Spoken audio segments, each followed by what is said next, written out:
In the heart of a galaxy far beyond human comprehension, where stars burned with hues unseen by mortal eyes and planets floated like jewels in an endless cosmic sea, there existed a civilization known as the Veyrath. Their empire stretched across systems, their technology so advanced it blurred the line between science and sorcery.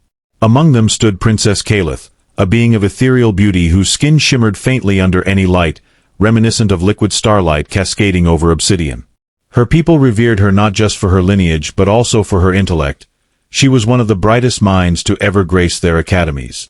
Yet, despite her brilliance and status, Caith carried a secret burden. She was barren. In a society that valued procreation above all else, this flaw rendered her an outcast within her own royal court. Whispers followed her through gilded corridors, venomous murmurs cloaked in false sympathy. The council elders spoke openly about replacing her with a more fit successor, their disdain thinly veiled beneath elaborate robes and ceremonial masks. For years, Caith endured their scorn silently, retreating into herself while burying her shame in work. She became obsessed with studying interstellar phenomena, charting nebulae, and deciphering ancient texts, all to distract from the hollow ache inside her chest.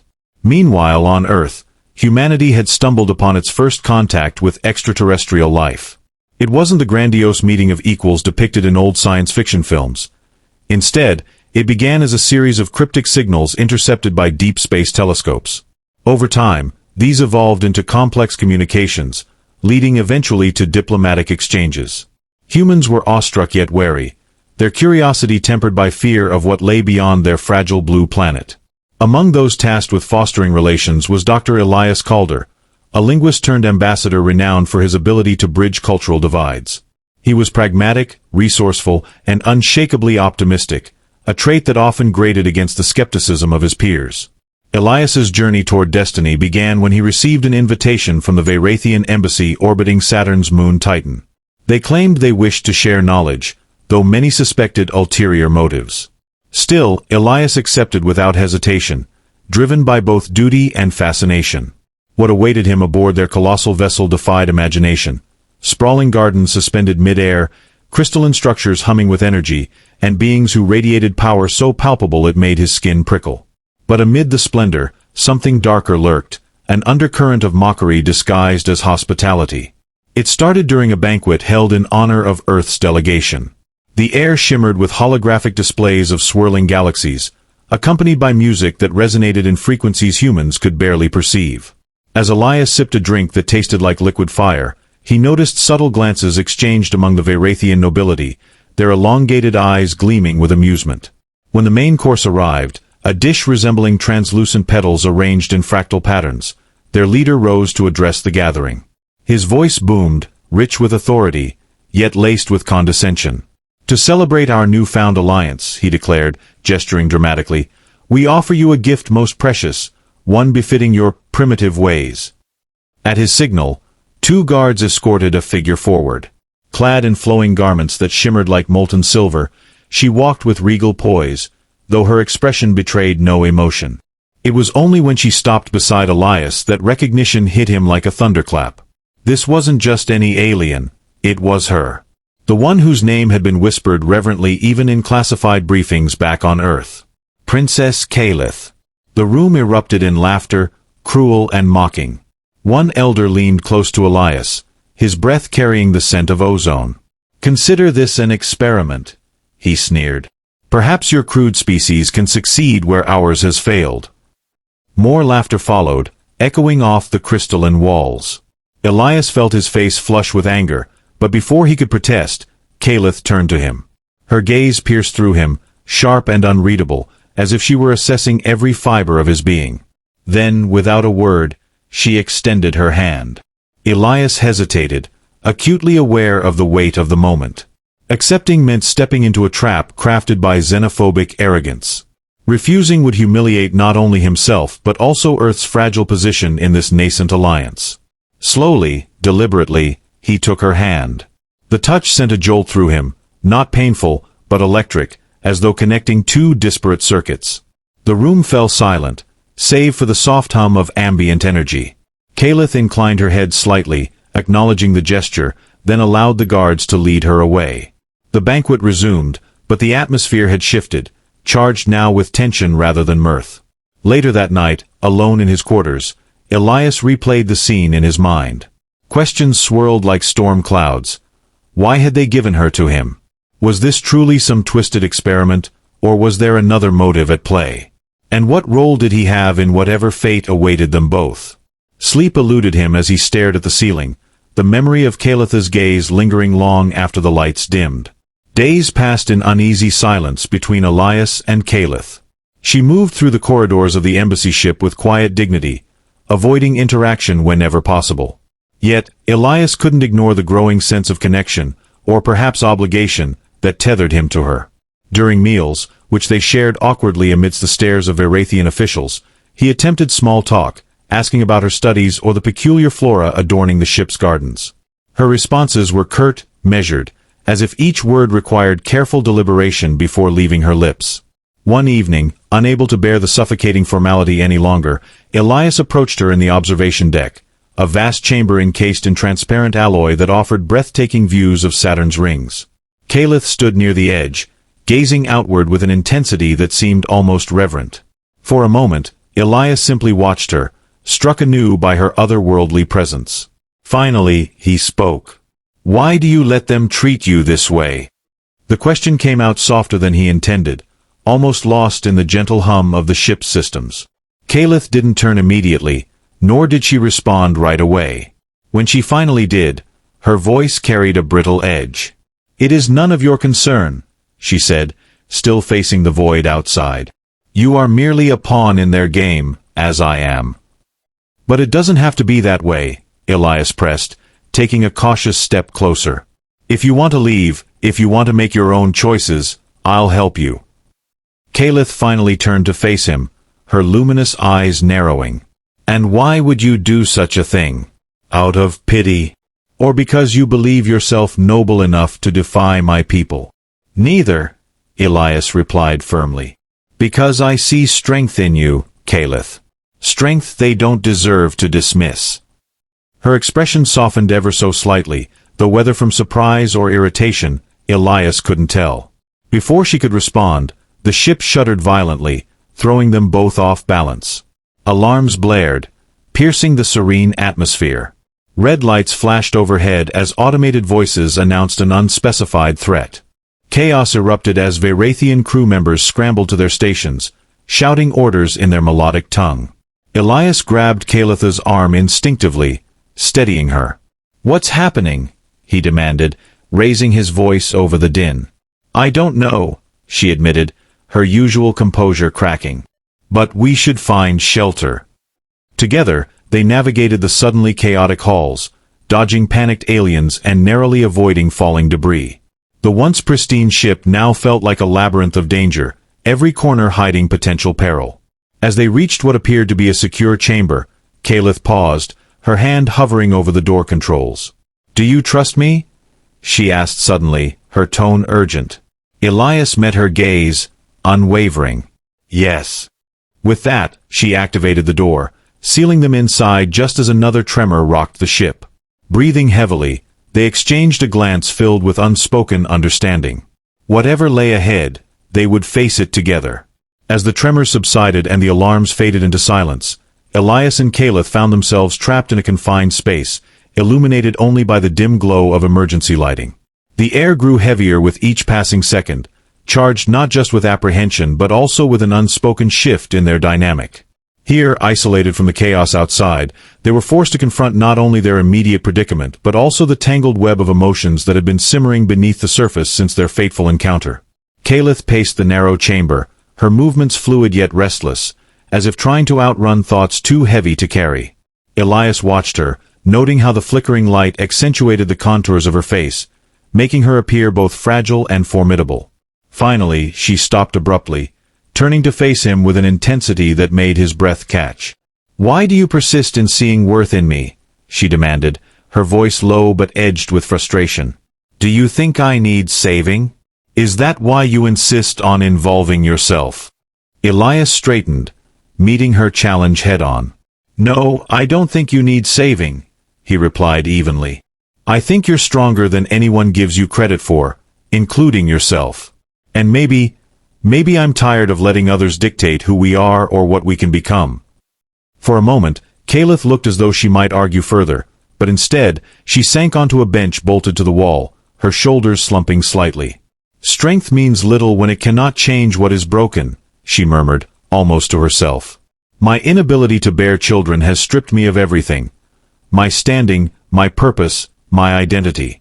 Your kind may see it differently, but among my people, it renders me useless."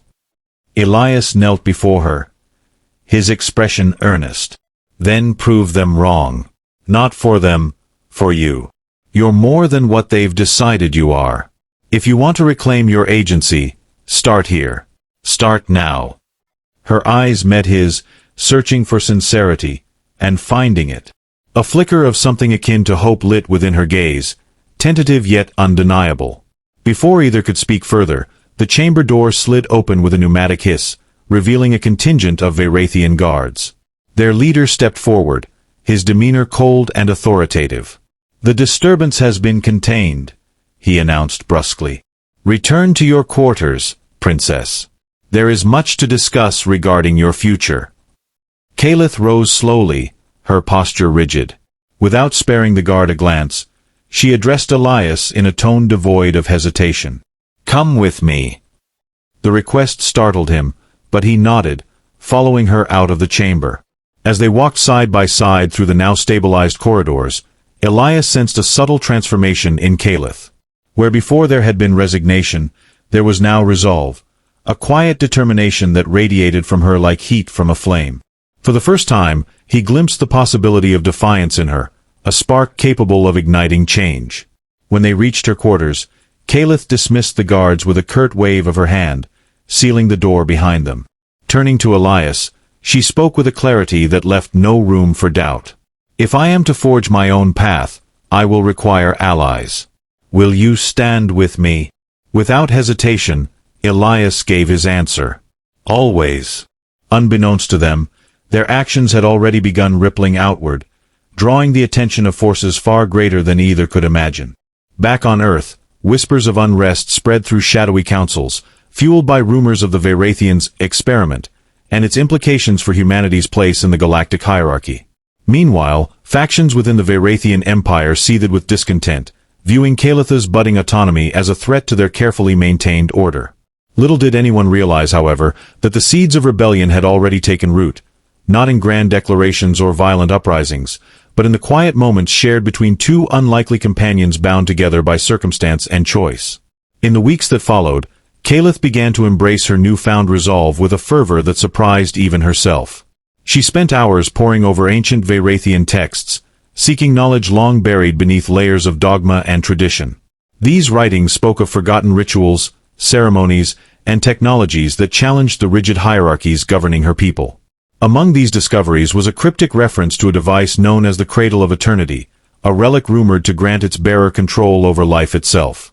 While skeptics dismissed it as myth, Caith's analytical mind saw patterns suggesting otherwise.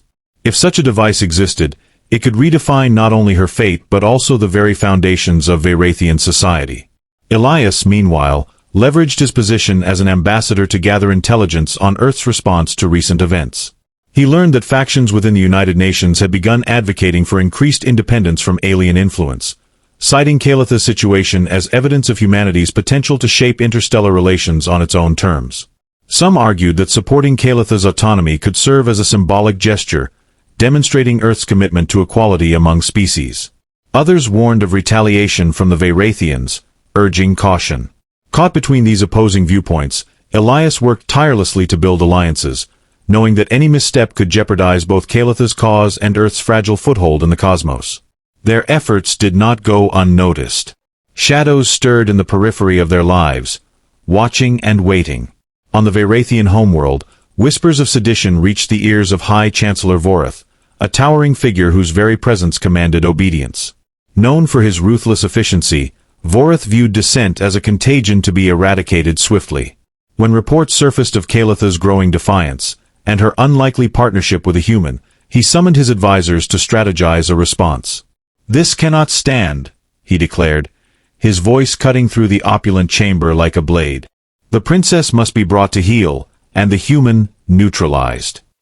Simultaneously, unknown to Veyrath, a covert group of rogue Veyrathians began mobilizing in secret. Calling themselves the Luminal Accord, they believed Caith's plight symbolized the systemic oppression ingrained in their culture. Operating from hidden enclaves scattered across the Empire, they sought to dismantle the entrenched power structures that stifled individual freedom.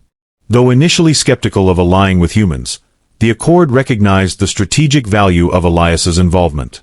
Through encrypted transmissions, they reached out to him, offering resources and guidance in exchange for his cooperation. As tensions escalated, Caith and Elias found themselves at the nexus of converging forces, each pulling them toward destinies neither fully understood. Late one night, while reviewing data on the Cradle of Eternity, Caith paused, her fingers hovering over the holographic interface. "They will come for us soon," she said softly, her voice tinged with a mixture of dread and resolve. Elias looked up from his notes, his brow furrowed. "We'll be ready," he replied, though uncertainty lingered in his eyes. Together, they continued preparing, unaware that their choices would soon ripple outward, reshaping not just their lives but the fabric of civilizations. The day of reckoning arrived without warning, shattering the fragile calm that had settled over the embassy ship. It began with a series of coordinated attacks targeting key infrastructure across the Veyrathian Empire, crippling communication networks and plunging entire sectors into disarray. Rumors spread like wildfire, attributing the sabotage to the Luminal Accord, though no concrete evidence emerged. Amid the chaos, Chancellor Veyrath seized the opportunity to tighten his grip on power, declaring martial law and deploying fleets to suppress dissent. For Caith and Elias, the escalation signaled the end of their precarious neutrality. They could no longer remain bystanders in a conflict rapidly spiraling out of control. On board the ship, tensions reached a boiling point when a squadron of elite Veyrathian enforcers stormed the embassy, their weapons trained on everyone in sight. Their leader, a hulking figure clad in obsidian armor, strode directly toward Caith and Elias, his voice resonating with menace. "By order of Chancellor Veyrath, you are both under arrest for crimes against the Empire." Before either could react, Caith stepped forward, her posture defiant. "If you wish to take me, you will have to kill me first," she declared, her voice steady despite the palpable danger. Elias moved instinctively to shield her, but she raised a hand to stop him. "No. This ends now." Chaos erupted as the Luminal Accord launched a counteroffensive, their operatives infiltrating the ship to protect Caith and disrupt Veyrath's plans. Explosions rocked the vessel, sending debris flying and forcing combatants to scatter. Amid the mayhem, Caith and Elias fought their way through corridors teeming with adversaries, relying on quick thinking and sheer determination to survive. Caith wielded a stolen energy blade with precision, her movements graceful yet lethal, while Elias used his knowledge of the ship's layout to navigate treacherous terrain. Together, they formed an unbreakable unit, their bond forged in the crucible of shared adversity. As they neared the docking bay, hoping to commandeer a shuttle and escape, they encountered a figure who froze them in their tracks. High Chancellor Veyrath himself. Towering above them, his presence exuded raw authority, his eyes burning with fury. "You dare defy me?" he snarled, raising a gauntlet hand crackling with destructive energy. Caith stood firm, her expression resolute. "I defy anyone who seeks to strip me of my choice," she shot back, her voice ringing with conviction. Behind her, Elias readied himself for what might be their final stand, knowing full well the odds were stacked against them. Before Veyrath could strike, a deafening roar shook the ship as reinforcements from the Luminal Accord breached the bay, engaging the Chancellor's forces in a ferocious battle. Seizing the distraction, Caith and Elias dashed toward a waiting shuttle, narrowly avoiding blasts of plasma fire. As they boarded and initiated launch protocols, Elias glanced back at the carnage unfolding below, his heart pounding with equal parts fear and exhilaration. "We're not done yet," Caith said firmly, gripping the controls. "Not by a long shot." As the shuttle streaked through the void, its engines humming with strained effort, Caith suddenly froze, her hands gripping the controls tighter. A faint vibration coursed through the vessel, a signal, subtle yet unmistakable. Her luminous eyes widened as she scanned the readings on the console before her. "We're being tracked," she murmured, her voice edged with unease. Elias leaned forward, his gaze darting to the holographic display that flickered erratically. Sure enough, A series of encrypted markers revealed an invisible tether trailing them, a Veyrathian tracking device embedded in the shuttle's core systems. Before either could react, a transmission crackled to life, filling the cabin with static and then a chillingly familiar voice. It wasn't Veyrath this time, but someone far more insidious. Melis, Caith's estranged sister and heir apparent to the Veyrathian throne. Unlike Veyrath, whose wrath was overt and brutal, Melis wielded manipulation like an art form, her words dripping with honeyed venom. "Dear sister," she began, her tone almost affectionate, "did you truly think you could escape so easily? You always were predictable." Caith's jaw tightened, her knuckles whitening against the control panel. "What do you want, Melis?" she demanded, her voice cold but steady. Melis chuckled softly, the sound sending a shiver down Elias's spine. "Oh, nothing grandiose. Just your cooperation. Surrender yourself, and I'll ensure your human pet lives long enough to see his homeworld again. Resist and well." The transmission cut briefly, only to resume with the sound of distant screams. Elias recognized them instantly. They were recordings from Earth's archives, cries of terror captured during humanity's darkest moments. "Let's just say there are consequences for defiance." Elias clenched his fists, anger bubbling beneath his surface. "This isn't about us anymore," he said under his breath, though loud enough for Caith to hear. "It's about power. They're using you to send a message, to me, to Earth, to anyone who dares challenge their authority." Caith didn't respond immediately, her focus locked on the swirling nebula ahead. Then, with deliberate calm, she deactivated the autopilot and rerouted their trajectory toward a dense asteroid field nearby. "Hold on," she warned, her voice sharp as steel. Without waiting for confirmation, she plunged the shuttle into the chaotic maze of tumbling rocks, each one large enough to obliterate them if they miscalculated even slightly. Alarms blared as proximity sensors screamed warnings, but Caith navigated with precision born of desperation. Behind them, Melis's voice returned, laced now with irritation. "You're making this unnecessarily difficult, Caith. Do you really believe some primitive human can save you? He's a relic, an experiment gone wrong." Her taunt struck a nerve, but not in the way Melis intended. Instead of faltering, Caith's resolve hardened further. She glanced at Elias briefly, her expression unreadable. "She's right about one thing," Caith said quietly, guiding the shuttle through another narrow gap. "You shouldn't have to bear this burden because of me." Elias frowned, sensing where her thoughts were leading. "Don't even think about it," he snapped, his tone leaving no room for argument. "Whatever happens next, we face it together. That's how this works." For a moment, Caith hesitated, her lips parting as if to argue. But then something shifted in her gaze, a flicker of gratitude, perhaps, or maybe acceptance. Before she could respond, however, the shuttle jolted violently as a massive asteroid grazed its hull. Sparks erupted from the dashboard, and warning lights bathed the interior in crimson. "We're losing stability," Elias shouted, scrambling to assist. Together, they worked frantically to stabilize the craft, their movements synchronized despite the chaos around them. As they emerged from the asteroid field, battered but still intact, the tracking signal abruptly ceased. For a fleeting moment, relief washed over them both.